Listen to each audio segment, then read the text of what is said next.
Hi everyone. In this video I would like to discuss about the pelvis and its bony structure. Now the pelvis is formed by the two innominate bones, these two innominate bones, the sacrum and the coccyx. The coccyx is actually missing in this pelvis, but let's first talk about these two innominate bones. The two innominate bones are further formed by the three bones, which is ilium. This whole part is known as the ilium, the ischium, and the pubis. These three bones they fuse to form innominate bone, and the pelvis is made up of two innominate bones, the sacrum and the coccyx. So, discussing about what is this innominate bone. So this innominate bone is formed by the ilium, the ischium and the pubis. As you can also see in this diagram that this whole part is my ilium, this whole part is the ilium, and this the ischium and the pubis. So as this is the my acetabulum, and it is formed by the fusion of all three bones. Now taking these bones one by one. Firstly, ilium. Now ilium is this bone, and it is further divided into a superior part and an inferior part by a medial ridge. And this medial ridge is also known as the arcuate line, and it forms the part of the pelvic brim. It divides, this arcuate line divides the pelvis or the ilium into superior and a inferior part. So this superior part, this large part, superior part is concave on its anterior medial aspect. Both sides you can see that it is concave, right? It is a concave structure, and this forms the iliac fossa. The iliac fossa on both sides, this bony pelvis forms the false pelvis above the pelvic brim, and the function of this false pelvis is to support the enlarging uterus. The next thing I'm going to discuss about is this this ilium has on its superior part, both sides, we call this as iliac crest. This iliac crest has an anterior end and a posterior end. These anterior and posterior ends are known as anteriorly, the anterior superior iliac spine. Posteriorly we have is posterior superior iliac spine, and they have various attachments on them. Then below this part is the anterior inferior iliac spine, anterior superior iliac spine, anterior inferior iliac spine. The next that we have on this is, on the posterior aspect I would like to show is, this is known as the greater sciatic notch. Also you can see on this side of the diagram, this part is known as the greater sciatic notch. We are studying this only specific to how we need it as an obstetrician. Here also on this side I like to show, this part is known as the greater sciatic notch, or we also call it as sacrosciatic notch. This is the sacral part, sacrosciatic notch on either side, sacrosciatic notch. The next bone I like to discuss is the pubis. Now this bone, right, this part, we'll be discussing this part. So this part, pubis, the pubis is composed of three further fusions or three further parts, that is the body of the pubis, the superior pubic rami and the inferior pubic rami. The body of the pubis, that is flattened dorsoventrally, and then its superior surface has a pubic crest and it ends laterally at the pubic tubercle. Now this pubic crest and the pubic tubercle, they form the part of pelvic inlet or the pelvic brim. The further it is continued by the superior pubic rami. So this part is superior pubic rami, and it also has a inferior pubic rami. It joins with the ischium. Now talking about what is ischium. The ischium has two parts.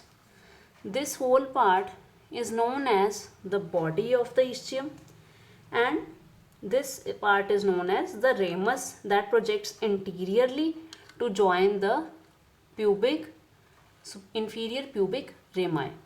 This is ramus of ischium. This is body of ischium.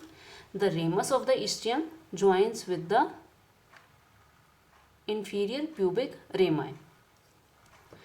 On its medial aspect, it has two ischial spines. These two processes, right? These two, this one and this one. These are known as the ischial spines.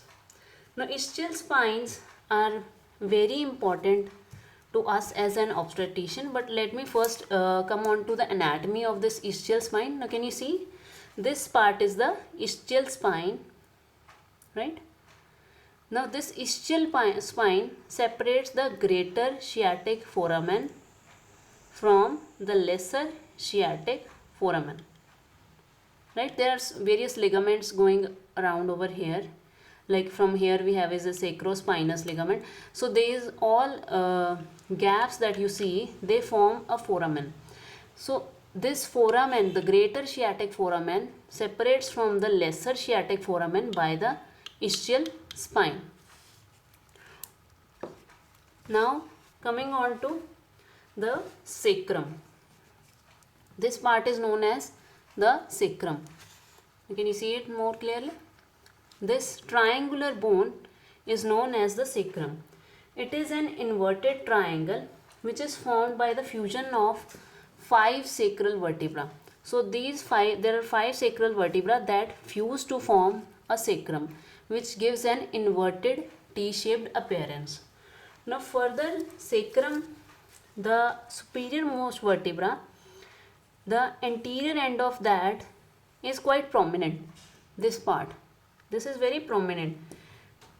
This is known as the sacral promontory, and on either sides there is fusion of the transverse processes of these sacrum, and the above, the most superior one, is in a fan shaped manner. The transverse process is in a fan shaped manner and it forms the ala of the sacrum, right? And the sacral body, or this fusion of all these vertebra, they form the sacral curvature as curved from above, below, and from side to side. These holes that you see, these are known as the foramens. The spinal nerves pass through these foramens. The next bone that we have is coccyx, which is actually missing in this pelvis, but here you can suppose that here I will have is the coccyx, and it is going to be another inverted triangular bone that is formed by the fusion of 4 vertebrae. Sacrum was formed by the fusion of 5 vertebrae and the coccyx is formed by the fusion of 4 vertebrae, right? This was all about the pelvis and its bones. Now you can also see that there are various joints in this. There are 2 joints posteriorly which are known as sacroiliac joint. This is the sacrum, this is ilium. The ala of the sacrum forms a joint with the ilium. It has a L-shaped facet inside it. It is a type of plain synovial joint, and it permits only a few gliding movements, and it is stabilized by 3 ligaments: the anterior sacroiliac ligament, there is a posterior sacroiliac ligament, and there is an interosseous sacroiliac ligament. This interosseous sacroiliac ligament is the most strong ligament that holds this joint together. So it was a type of plain synovial joint. The next we have is this joint, as you can see, between the two pubic bones.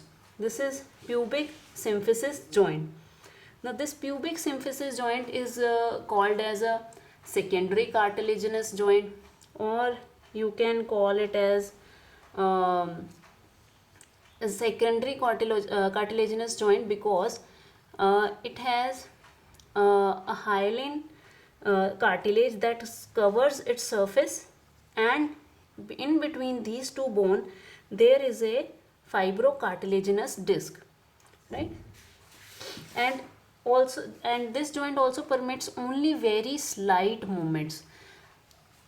So this pelvis is stabilized, these bones are stabilized by two sacroiliac joint posteriorly and a pubic symphysis joint anteriorly. Now this pubic symphysis joint is formed by a hyaline cartilage that covers its surface, and in between these two pubic bones there is a fibrocartilaginous disc, and also it is stabilized by two ligaments, that is the superior pubic ligament that is above this joint, and an inferior pubic ligament that is below this joint. Posteriorly, the sacroiliac joint was stabilized by three ligaments, that is the anterior sacroiliac ligament, the posterior sacroiliac ligament, and the interosseous ligament, which is the strongest. This was all about the pelvis, its joints, and some ligaments. Thank you.